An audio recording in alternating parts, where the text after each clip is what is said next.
नमस्कार, BC news 24/7 में आप सभी को सुस्वागत। यह सुप्रीम कोर्ट ने बुधवार को कहा है कि अनुच्छेद 370 हटाने के लिए केंद्र सरकार की कानूनी शक्तियां और अपनाई गई प्रक्रिया के कथित दुरुपयोग को लेकर कई भ्रम नहीं होना चाहिए। संविधान पीठ ने यह टिप्पणी याचिकाकर्ताओं के अधिवक्ता की दलील पर की। इससे पहले छठे दिन की बहस शुरू करते हुए वरिष्ठ अधिवक्ता ने कहा कि अनुच्छेद 370 में तत्कालीन जम्मू कश्मीर राज्यों की आंतरिक संप्रभुता दी थी।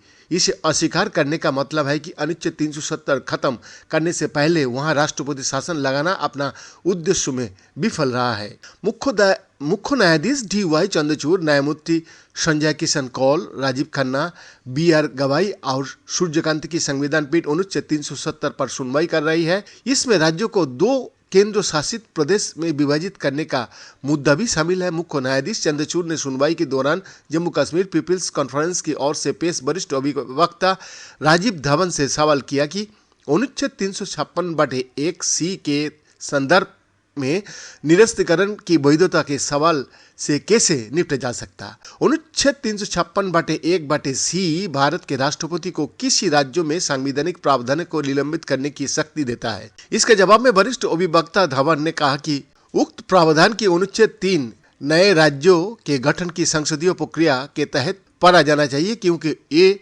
राष्ट्रपति को व्यापक शक्तियां देता है।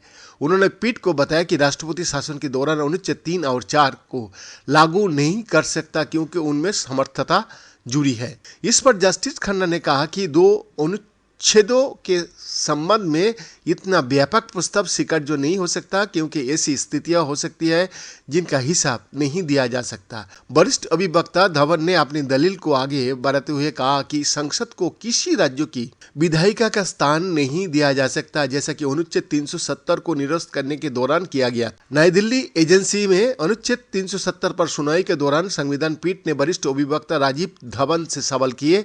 पीठ ने जानना चाहा कि अनुच्छेद 356 के तहत राष्ट्रपति शासन होने पर संसद अनुच्छेद 256 के तहत कानून बना सकता है कि नहीं। वरिष्ठ अधिवक्ता ने कहा कि अनुच्छेद 339 या 339 AA के संदर्भ के बगैर ही राज्यों को 2 केंद्र शासित प्रदेशों में विभाजित कर दिया गया था।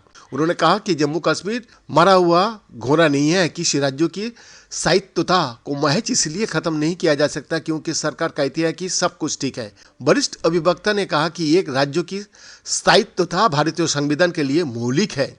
उन्होंने उत्तर पूर्व भारत के कुछ राज्यों और क्षेत्रों को स्थायित्वता प्रदान करने वाले विशेष संवैधानिक प्रावधानों का भी पीठ का समक्ष उदाहरण दिया। धवन ने कहा कि संविधान में विविध प्रावधान है जिन्हें यूं ही समाप्त नहीं किया जा सकता। वरिष्ठ अधिवक्ता का बहस के दौरान इस बात पर जोर दिया कि संविधान को एक कानून की तरह नहीं पढ़ा जा सकता है और अनुच्छेद 370 संविधान की मूल संरचना का अभिन्न हिस्सा है। बैद्यनाथ दास का रिपोर्ट, बीसी न्यूज 24/7।